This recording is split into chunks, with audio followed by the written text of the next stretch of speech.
Do School Better, a podcast for people who want to transform education. My name's Doris, and this season we're going to take you behind the scenes into my entrepreneurship course at Hawkins School. Allison Tanker and I discuss the day-to-day of teaching a rigorous interdisciplinary course where students learn the critical skills they'll need to be successful in the world. In this episode, we talk about what happens in this class when students are working on real problems and they're paralyzed because they don't know what to do next.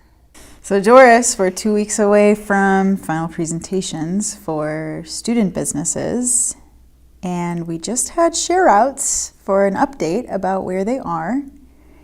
Wow, what a day it was. Yeah, what a day. And actually, so I'm going to start, this is a big conversation. Yeah. And I'm going to start with the last thing I just said to a student literally 2 minutes ago. We just finished class. They just got on the bus. And the share-outs this morning, we had 4 teams.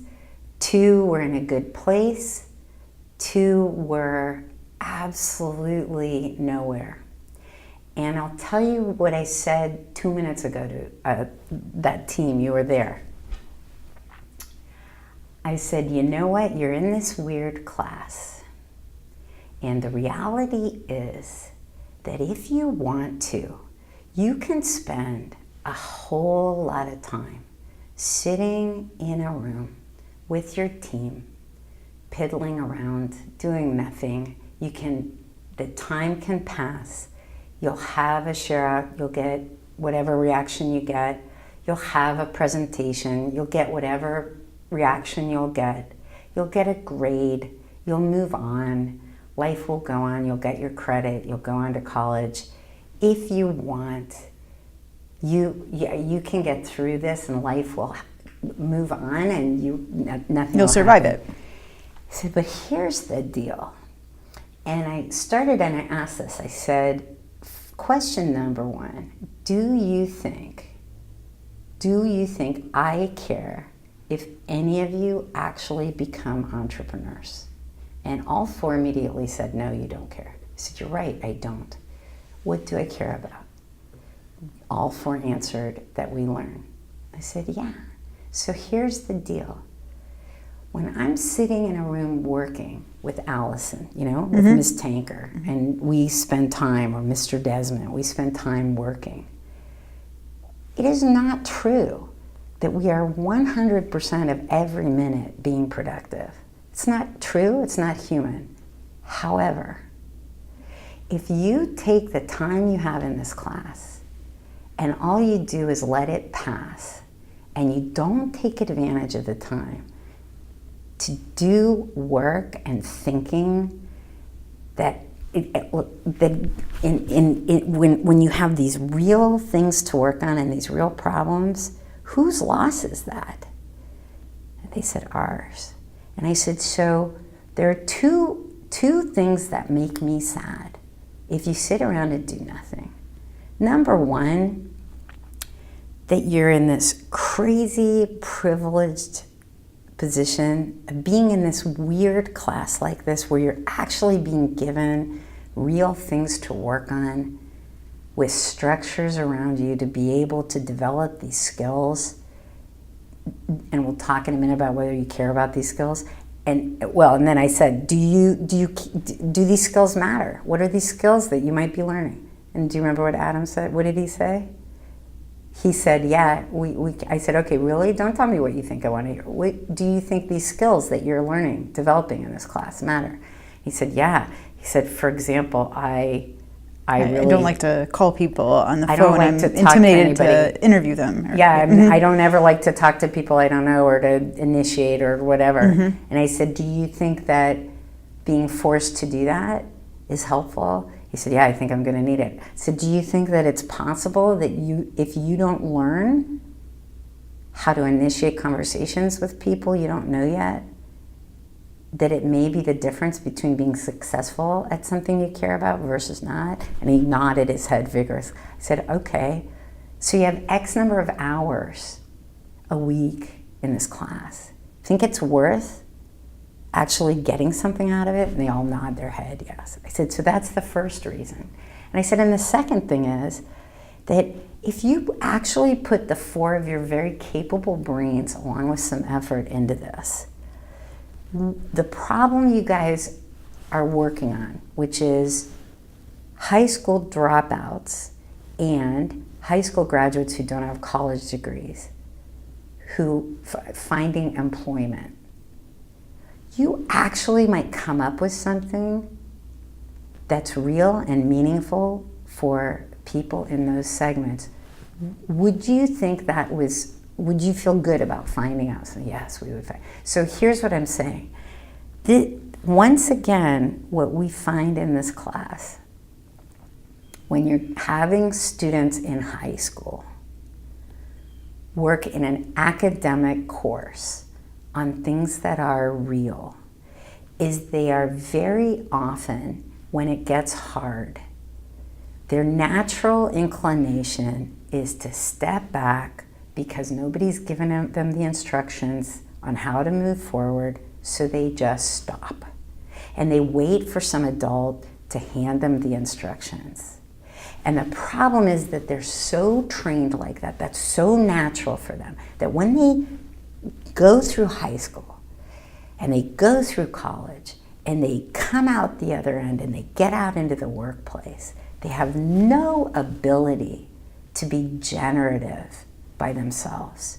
And we see that play out over and over again in this class. Mm-hmm. And the good news is, in a class like this, that they can't get away with it. They're forced. They're forced to engage and take ownership for what they're doing. Well, what's interesting too is, in my time that I've worked here with all of you, the different types of teams that we've seen and how this shows up in different ways. And from a teaching perspective, how to navigate that, right? So I'm thinking of a team last spring that had some serious interpersonal challenges that made it difficult for them to make progress. However, their ability to go deep into work and research made up for the fact that they, as a unit, weren't functioning so, holistically. Whereas what we're dealing with now is a much different situation. Again, if you were just looking at it from the progress about where they are in terms of getting to their solution and building their business, the pacing of it in terms of a class experience might look similar to that team from last spring. The challenges they're dealing with are, what you're pointing out, are much more about their intrinsic motivation to lean into this work, to push beyond the obvious, and get out of this place of privilege in some ways. I mean, when they first pivoted, that's the other reality with this team, right? They've pivoted now to this specific challenge. And when they did, the first thing we started questioning was, hey, this is obviously a population you're interested in helping, but you have no experience in dealing with. Why don't you go do some research around that? Talk to some people who know. Right. Yeah.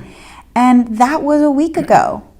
And what's really interesting, as Tim and I had discussed today and filled you in on where they were in this process, trying every day this week to kind of have that come to Jesus conversation. Yeah. And that really they were trying their hardest to BS their way around and not have to do the work in some ways. Yeah, they didn't want to have to think about it. They didn't want to have to make those phone calls that made them feel uncomfortable. Yeah. And to our listeners, I would love for you to explain a bit more about how you reached them today, kind of going through the activity you took them through when you went with the stickies. Oh, the stickies, yeah. And helping them understand how to really define the problem, because as we all know, if these kids don't care about what they're doing, none of this matters. Right. Well, so I think it's interesting what you're saying. I think the first thing, there are a couple things So what I did, to answer that first, and then I'll go backwards and explain why. Okay. So they wanted to tell me about the effort they'd put in, or what they'd been grappling with, or whatever. And when I asked them, basic questions, the very beginning questions about that population or the problem or the whatever, and they had no idea. Okay? And I said, guys, if you're really thinking about this, what are the first questions? Then, because one of the things they came out of the share out saying, oh, we need to talk to people.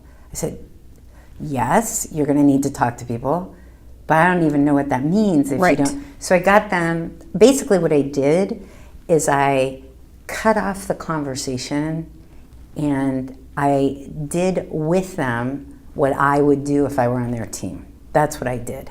And I came up, I said, let's all of us, if this is what we really cared to do, what are the questions we have right now that we can actually look up in the next hour, if all four of us are working hard in the next hour, that help us narrow our focus so that we can come up with a hypothesis. And of course we have these questions with variables, etc. So we can narrow the focus, and you know who it is you're talking to because you know what you're trying to find out. What are the first questions we have?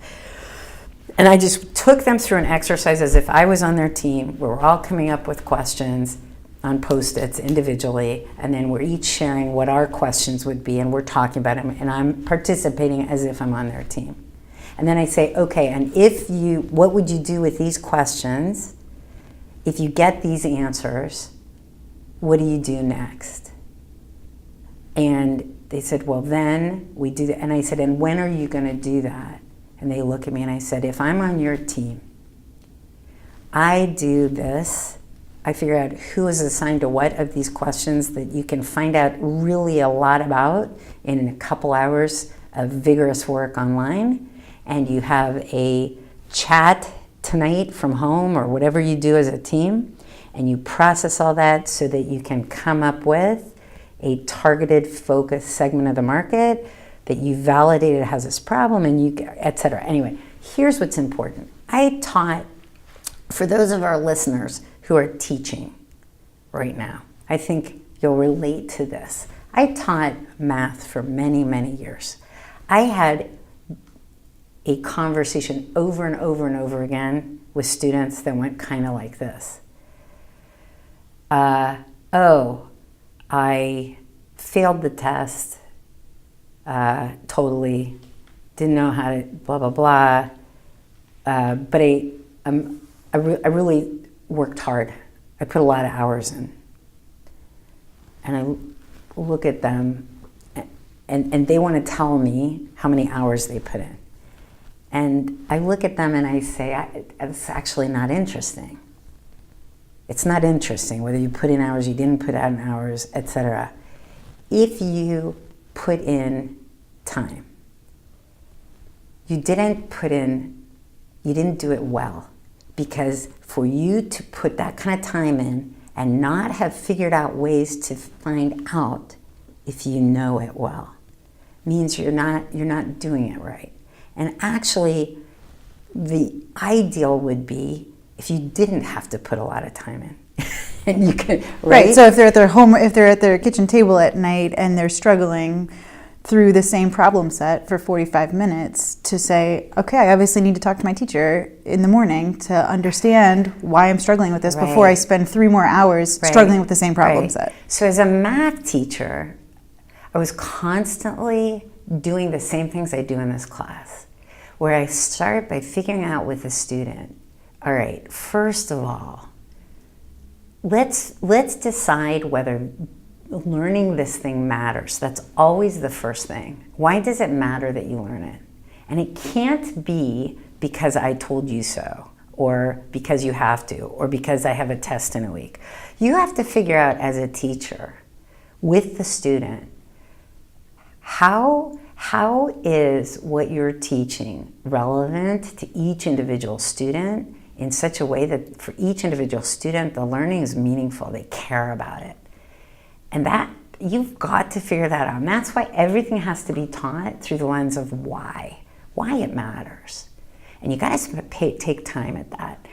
Then, if you do that, then if you really want to help your students, which all of us do, it is much more important that our students learn how to learn than that they learn specific stuff to be able to spit it back a week later. And then forget it 3 months later. Forget it or not forget it, and know well one teeny segment. If they learn how to learn, right? If you teach them how to fish, right? Mm-hmm. That's what this is about. And engaging students, whether they're 5th graders or 2nd graders or 11th graders, in an age-appropriate conversation that they can relate to, that they can take ownership of. What can I do to learn well? How do I learn best? What are things I can do so that if I see that I'm not learning, how can I find out if I'm learning it? What can I do if I'm not figuring it out? Who do I go to? How do I go to them? When do I go to them? That's the hard part that's the hardest thing to learn as a child, and that's the hardest thing to teach. It's not a once and done lecture. That's the kind of thing that the conversation and work that's hard that you're having with each individual student all year. That is the hard part, and that's the meaningful part, and that's the lasting part. And because of the way school's set up and the way it's been set up for so long, where the single thing, the whole school system's set up, all of it is designed based on specific content acquisition as the goal. And as I say all the time, it isn't that knowledge doesn't matter or you don't have to learn content. Of course you do. But that can't be the thing that we structure all of schooling around. Not the world we're in today. It can't be. It has to be these processes, these skills. That's what we have to care about. And what happened today with our students in this class, that happens over and over and over again, is in this class, like in any other class, when it gets hard and they're not sure what to do, many of them just sit back and check out. And the only way for them to really crazily learn and keep developing, even though it gets really hard sometimes, is first of all for them to think it matters. That's the first thing. It matters to them. And second, when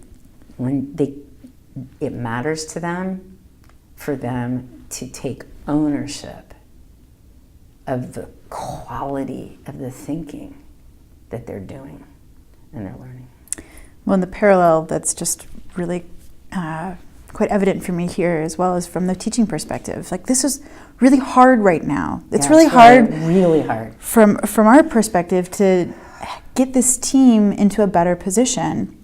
And it would be easy for us to also just sort of sit back, just as the students are like, oh, we're facing a challenge here. You know what? We're just going to put our hands up. Whatever. They'll go through, they'll have their experience, they'll screw around in their room, they're going to do something shallow, and we'll say, well, it should have been better, move on to the next semester of students. Right. But instead, that persistence that we've been enduring this week with this team. Yeah, it's hard. It's hard work. I'm exhausted right now. Yep. Constantly, I'm in my head thinking through, okay, how can I phrase this in a way that's going to prompt their thinking? What kind of question can I ask that's really going to put them into a place, right? That and really, you've trained me well to constantly push and never... With questions. With questions, right. Yeah. So that we can help the students develop that skill where they themselves are learning how to learn. Yeah. And I just really appreciate right now the parallel that they're going through this on their own team, and here we are trying to help them through, but also struggling on the path and having to just embrace this challenge as it is and devise our own solution to help them get to the goal of really learning some skills. So we talk about extrinsic versus intrinsic rewards. I don't think grades work. They're not meaningful, and they don't work. And if any of you listeners doubt it, do a little research. We've done a lot. I've done a lot. Do a little research on what the average GPAs are and what you can tell from that. So just look at what's happened. So we're talking in this class about developing a model for doing school completely differently, where the goal is mastery, deep learning of some concepts and knowledge, and mastery of skills. Very, very different than what we're doing in other school. What that means is coming up with completely and totally different ways of getting these students engaged in thinking and producing and generating. They want to work on things that are authentic. Okay, so we're giving them that.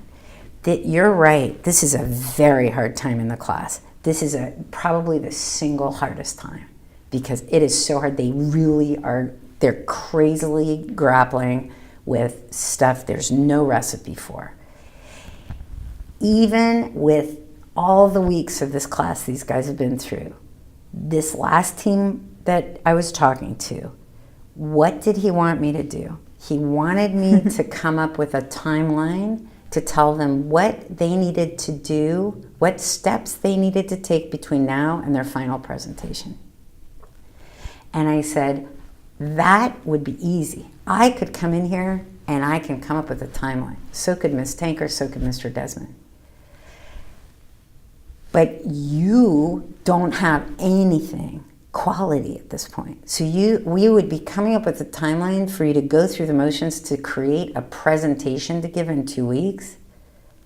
How good would that presentation be? He said, I would be horrible. I said, okay, this is like, look, I'm not really learning it that well. What can I do to get my C so that I pass the course? Right. Okay, think about how often that happens and how sad that is.